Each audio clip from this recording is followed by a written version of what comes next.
युद्ध कांड के 74वें सर्ग में जाम्बवान के आदेश से हनुमान जी का हिमालय से दिव्य औषधियों के पर्वत को लाना और इन औषधियों की गंध से श्री राम, लक्ष्मण और समस्त वानरों का पुनः स्वस्थ होने का वर्णन किया गया है। युद्ध के मुहाने पर जब वे दोनों भाई श्री राम और लक्ष्मण निश्चेष्ट होकर पड़ गए, तब वानर सेनापति की वह वीर सेना किंग कर्तव्य विमूढ़ हो गई। सुग्रीव, नील, अंगद और जाम्बवान को भी उस समय कुछ नहीं सूझता था। उस समय सबको विषाद में डूबा हुआ देख बुद्धिमानों में श्रेष्ठ विभीषण ने वानर राज के उन वीर सैनिकों को आश्वासन देते हुए अनुपम वाणी में कहा, वानर वीरों, आप लोग भयभीत न हो। यहाँ विषाद का अवसर नहीं है, क्योंकि इन दोनों आर्य पुत्रों ने ब्रह्मा जी के वचनों का आदर एवं पालन करते हुए स्वयं ही हथियार नहीं उठाए थे। इसलिए इंद्रजीत ने इन दोनों को अपने अस्त्र समूहों से आच्छादित कर दिया था। अतएव ये दोनों भाई केवल विषादग्रस्त अर्थात मूर्छित हो गए हैं। इनके प्राणों पर कोई संकट नहीं है। स्वयंभू ब्रह्मा जी ने यह उत्तम अस्त्र इंद्रजीत को दिया था। ब्रह्मास्त्र के नाम से इसकी प्रसिद्धि है और इसका बल अमोघ है। संग्राम में उसका समादर, उसकी मर्यादा की रक्षा करते हुए ही ये दोनों राजकुमार धराशायी हुए हैं। अतः इसमें खेद करने की कौन सी बात है। विभीषण की बात सुनकर बुद्धिमान पवन कुमार हनुमान से ब्रह्मास्त्र का सम्मान करते हुए उनसे इस प्रकार कहा, राक्षस राज, इस अस्त्र से घायल हुए वेगशाली वानर सैनिकों में जो जो प्राण धारण करते हों उनको हमें चलकर आश्वासन देना चाहिए।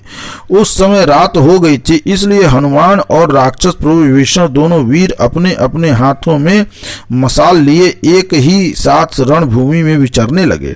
जिनकी पूंछें, हाथ, पैर, जांग, अंगुली और ग्रीवा आदि अंग कट गए थे, अतएव जो अपने शरीर से रक्त बह रहे थे, ऐसे पर्वताकार वानरों के गिरने से वहां की सारी भूमि सब ओर पट गई थी तथा वहां गिरे हुए चमकीले अस्त्र शस्त्रों से भी आच्छादित हो गई थी। हनुमान और विभीषण ने इस अवस्था में उस युद्ध भूमि का निरीक्षण किया। सुग्रीव, अंगद, नील, शरभ, गंधमादन, जाम्बवान, सुषेण, वेगदर्शी, मैंद, नल, ज्योतिर्मुख और तथा द्विज, इन सभी वानरों को हनुमान और विभीषण ने युद्ध में घायल होकर पड़ा देखा। ब्रह्मा जी के प्रिय अस्त्र ब्रह्मास्त्र ने दिन में 4 भाग व्यतीत होते होते 67 करोड़ वानरों को हताहत कर दिया था। जब केवल 5वां भाग यानी सायंकाल शेष रह गया था, तब ब्रह्मास्त्र का प्रयोग बंद हुआ था। समुद्र के समान विशाल एवं भयंकर वानर सेना को बाणों से पीड़ित देख विभीषण सहित हनुमान जी जाम्बवान को ढूंढने लगे। ब्रह्मा जी के पुत्र फिर जाम्बवान एक तो स्वाभाविक वृद्धावस्था से युक्त थे, दूसरे उनके शरीर में सैकड़ों बाण घुसे थे, अतः वे बुझती हुई आग के समान निस्तेज दिखाई देते थे। उन्हें देखकर विभीषण तुरंत ही उनके पास गए और बोले, आर्य, इन तीखे बाणों के प्रहार से आपके प्राण निकल तो नहीं गए। विभीषण की बात सुनकर ऋक्षराज जामवंत बड़ी कठिनाई से वाक्य का उच्चारण करते हुए इस प्रकार बोले, महापराक्रमी राक्षस राज, मैं केवल स्वर से ही तुम्हें पहचान रहा हूँ। मेरे सभी अंग पहने बाणों से बिधे हुए हैं, अतः मैं आँख खोलकर तुम्हें नहीं देख सकता हूँ। उत्तम व्रत के पालक विभीषण, यह तो बताओ, जिनको जन्म देने से अंजना देवी उत्तम पुत्र की जननी और वायुदेव श्रेष्ठ पुत्र के जनक माने जाते हैं, वे वानर श्रेष्ठ हनुमान कहीं जीवित हैं? जाम्बवान का यह प्रश्न सुनकर विभीषण ने पूछा, ऋक्षराज, आप दोनों राजकुमारों को छोड़कर केवल पवन कुमार हनुमान जी को ही क्यों पूछ रहे हैं? आर्य, आपने न तो राजा सुग्रीव, न अंगद और न भगवान श्री राम पर ही वैसे स्नेह दिखाया है जैसे पवन पुत्र हनुमान जी के प्रति आपका प्रगाढ़ प्रेम लक्षित हो रहा है। विभीषण की यह बात सुनकर जामवान ने कहा, राक्षस राज सुनो, मैं पवन कुमार हनुमान जी को क्यों पूछता हूँ, यह बता रहा हूँ। यदि वीरवर हनुमान जीवित हों तो यह मरी हुई सेना भी जीवित ही है, ऐसा समझना चाहिए, और यदि उनके प्राण निकल गए हों तो हम लोग जीते हुए भी मृतक के ही तुल्य हैं। तात यदि वायु के समान वेगशाली और अग्नि के समान पराक्रमी पवन कुमार हनुमान जीवित हैं तो हम सबके जीवित होने की आशा की जा सकती है। बूढ़े जामुन का इतना कहते ही पवन पुत्र हनुमान जी उनके पास आ गए और दोनों पैर पकड़कर उन्होंने विनीत भाव से उन्हें प्रणाम किया। हनुमान जी की बात सुनकर उस समय ऋक्षराज जामवंत ने, जिनकी सारी इंद्रियां बाणों के प्रहार से पीड़ित थीं, वो अपना पुनर्जन्म हुआ सा माना। फिर उन महातेजस्वी जामवान ने हनुमान जी से कहा, वानर सिंह आओ, संपूर्ण वानरों की रक्षा करो। तुम्हारे सिवा दूसरा कोई पूर्ण पराक्रम से युक्त नहीं है। तुम ही इन सबके परम सहायक हो और इस समय तुम्हारे ही पराक्रम का है। मैं दूसरे किसी को इसके योग्य नहीं देखता। तुम रीछों और वानरों की सेनाओं का हर्ष प्रदान करो और बाणों से पीड़ित हुए इन दोनों भाई श्री राम और लक्ष्मण के शरीर से बाण निकालकर इन्हें स्वस्थ करो। हनुमान समुद्र के ऊपर उड़कर बहुत दूर का रास्ता तय करके तुम्हें पर्वत श्रेष्ठ हिमालय पर जाना चाहिए। शत्रुसूदन वहां पहुंचने पर तुम्हें बहुत से ऊंचे सुवर्णमय उत्तम पर्वत ऋषभ का तथा कैलाश शिखर का दर्शन होगा। वीर उन दोनों शिखरों के बीच एक औषधियों का पर्वत दिखाई देगा जो अत्यंत दीप्तमान है। उसमें इतनी चमक है जिसकी कहीं कोई तुलना नहीं है। वह पर्वत सब प्रकार की औषधियों से संपन्न है। वानर सिंह, उसके शिखर पर उत्पन्न 4 औषधियां तुम्हें दिखाई देंगी जो अपनी प्रभा से दशों दिशाओं को प्रकाशित किए रहती हैं। उनका नाम इस प्रकार है, मृत संजीवनी, विशल्यकर्णी, सुवर्णकर्णी और संधानी नामक महा औषधि। हनुमान, पवन कुमार, तुम उन सब औषधियों को लेकर शीघ्र लौट आओ और वानरों को प्राण दान देकर आश्वासन दो। जामवान की यह बात सुनकर वायु नंदन हनुमान जी उसी तरह असीम बल से भर गए जैसे महासागर वायु के वेग से व्याप्त हो जाता है। वीर हनुमान एक पर्वत के शिखर पर खड़े हो गए और उस उत्तम पर्वत को पैरों से दबाते हुए दिव्य पर्वत के समान दिखाई देने लगे। हनुमान जी के चरणों के भार से पीड़ित हो वह पर्वत धरती में धंस गया। अधिक दबाव पड़ने के कारण वह अपने शरीर को भी धारण न कर सका। हनुमान जी के भार से पीड़ित हुए उस पर्वत के वृक्ष उन्होंने वेग से टूटकर पृथ्वी पर गिर पड़े और कितने ही जल उठे। साथ ही उस पहाड़ की चोटियां भी ढहने लगी। हनुमान जी के दबाने पर वह श्रेष्ठ पर्वत हिलने लगा। उसके वृक्ष और शिलाएं टूट फूट कर गिरने लगी, अतः वानर वहां ठहर न सके। लंका का विशाल और ऊंचा द्वार भी हिल गया। मकान और दरवाजे ढह गए। समूची नगरी भय से व्याकुल हो उस रात में नाचती सी जान पड़ती थी। पर्वताकार पवन कुमार हनुमान जी ने उस पर्वत को दबाकर पृथ्वी और समुद्र में भी हलचल पैदा कर दी। तदंतर वहां से आगे बढ़कर वे मेरु और मंदरांचल के समान ऊंचे मलय पर्वत पर चढ़ गए। वह पर्वत नाना प्रकार के झरनों से व्याप्त था। वहां भांति भांति के वृक्ष और लताएं फैली थीं। कमल और कुमुद खिले हुए थे। देवता और गंधर्व उस पर्वत का सेवन करते थे तथा वह 60 योजन ऊंचा था। विद्याधर ऋषि मुनि तथा अप्सराएं भी वहां निवास करती थीं। अनेक प्रकार के मृग समूह वहां सब ओर फैले हुए थे तथा बहुत सी कंदराएं उस पर्वत की शोभा बढ़ाती थीं। पवन कुमार हनुमान जी वहां रहने वाले यक्ष, गंधर्व और किन्नर आदि सब को व्याकुल करते हुए मेघ के समान बढ़ने लगे। वे दोनों पैरों से उस पर्वत को दबाकर और बड़वानल के समान अपने भयंकर मुख को फैलाकर निशाचर को डराते हुए जोर जोर से गर्जना करने लगे। उस स्वर से बारंबार गरजते हुए हनुमान जी का वह महान सिंहनाद सुनकर लंकावासी श्रेष्ठ राक्षस भय के मारे कहीं हिलडुल भी न सके। शत्रुओं को संताप देने वाले भयानक पराक्रमी पवन कुमार हनुमान जी ने समुद्र को नमस्कार करके श्री रामचंद्र जी के लिए महान पुरुषार्थ करने का निश्चय किया। वे अपने सर्पाकार पूंछ को ऊपर उठाकर, पीठ को झुकाकर, दोनों कान सिकोड़कर और वड़वा मुख अग्नि के समान अपना मुख फैलाकर प्रचंड वेग से आकाश में उड़े। हनुमान जी अपने तीव्र वेग से कितने ही वृक्षों, पर्वत शिखरों, शिलाओं और वहां रहने वाले साधारण वानरों को भी साथ साथ उड़ा ले गए।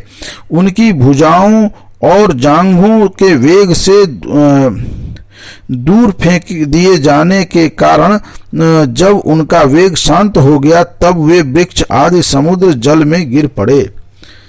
सर्प के शरीर की भांति दिखाई देने वाली अपनी दोनों भुजाओं को फैलाकर गरुड़ के समान पराक्रमी पवन पुत्र हनुमान जी संपूर्ण दिशाओं को खींचते हुए से श्रेष्ठ पर्वत गिरिराज हिमालय की ओर चले, जिसकी तरंग लताएं झूम रही थीं तथा जिसके जल के द्वारा समस्त जल जंतु इधर उधर घुमाए जा रहे थे। उस महासागर को देखते हुए हनुमान जी भगवान विष्णु के हाथ से छूटे हुए चक्र की भांति सहसा आगे बढ़ गए।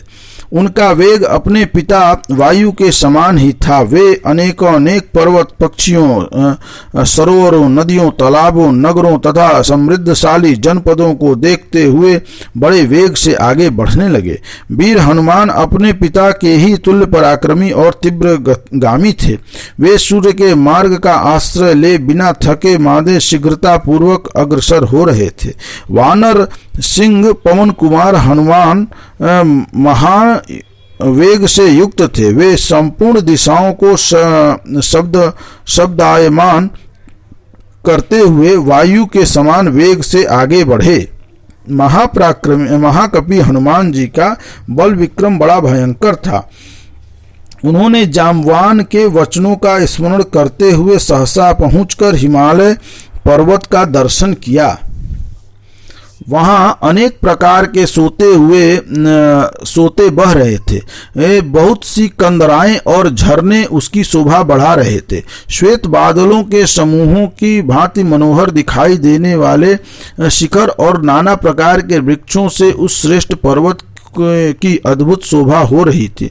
हनुमान जी उस पर्वत पर पहुंच गए। उस महापर्वत का सबसे ऊंचा शिखर सुवर्णमय दिखाई देता था। वहां पहुंचकर हनुमान जी ने परम पवित्र बड़े बड़े आश्रम देखे, जिनमें देवर्षियों का श्रेष्ठ समुदाय निवास करता था। उस पर्वत पर जिन्हें हिरण्यगर्भ भगवान ब्रह्मा का स्थान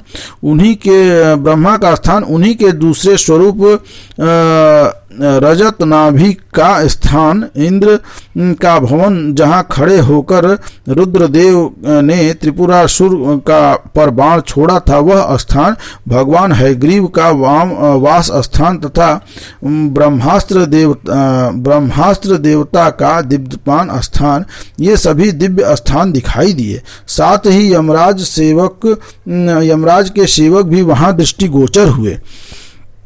उसके सिवा अग्नि का, कुबेर का और 12 सूर्यों के समावेश का और भी सूर्यतुल तेजस्वी स्थान उन्हें दृष्टिगोचर हुआ।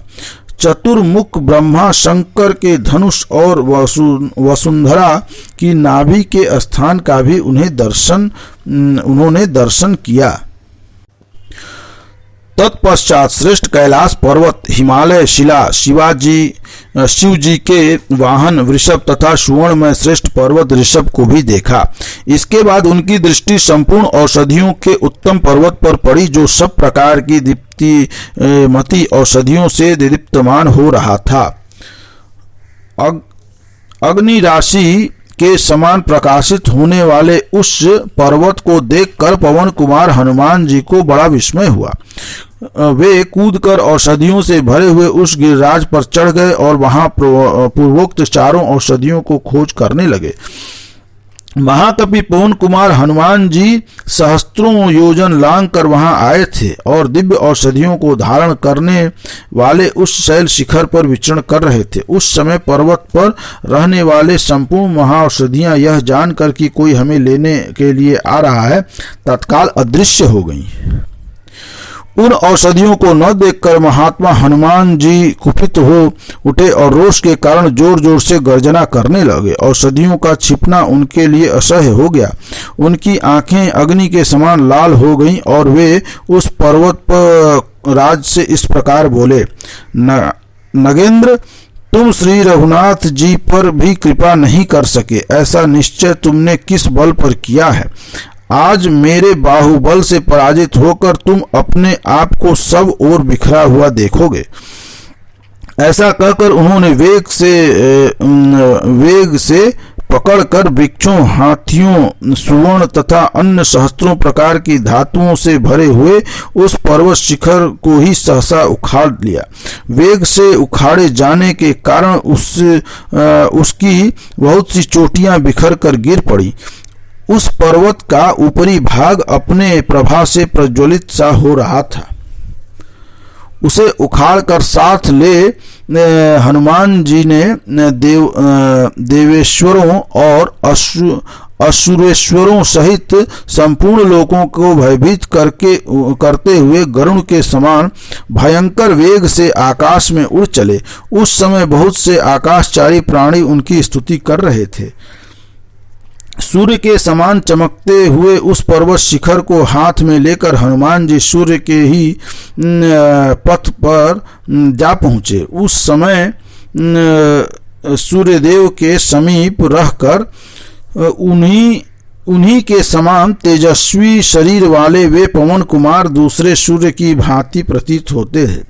वायु देवता के पुत्र हनुमान जी पर्वत के समान जान पड़ते थे। उस पर्वत शिखर के साथ उनकी वैसी ही विशेष शोभा हो रही थी जैसे सहस्त्रधारों से सुशोभित और अग्नि की ज्वाला से युक्त चक्र धारण करने से भगवान विष्णु सुशोभित होते हैं।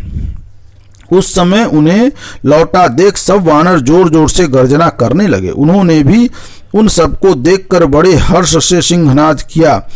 उन सबके उस तुमुल नाद को सुनकर लंकावासी निशाचर और भी भयानक चित्कार करने लगे।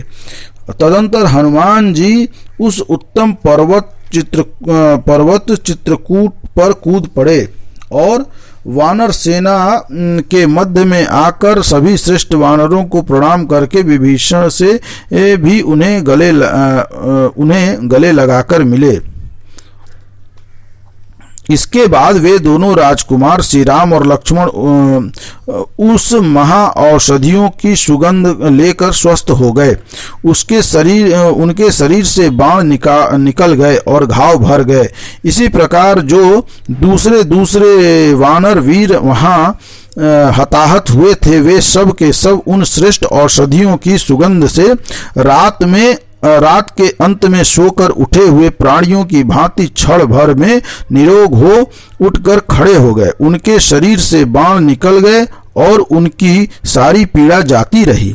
लंका में जब से वानरों और राक्षसों की लड़ाई शुरू हुई तभी से वानर वीरों सहित रणभूमि में जो राक्षस मारे गए थे वे सभी रावण की आज्ञा के अनुसार प्रतिदिन मरते मरते ही समुद्र में फेंक दिए जाते थे। ऐसा इसलिए होता था कि वानरों को यह मालूम न हो कि बहुत से राक्षस मार डाले गए हैं। तत्पश्चात प्रचंड वेग से पवन कुमार हनुमान जी ने पुनः औषधियों के उस पर्वत को वेग पूर्वक हिमालय पर ही पहुंचा दिया और फिर लौटकर वे श्री रामचंद्र जी से आ मिले। इस प्रकार युद्ध कांड का यह 74वां सर्ग यहाँ समाप्त हुआ। बोलिए राजा रामचंद्र की जय।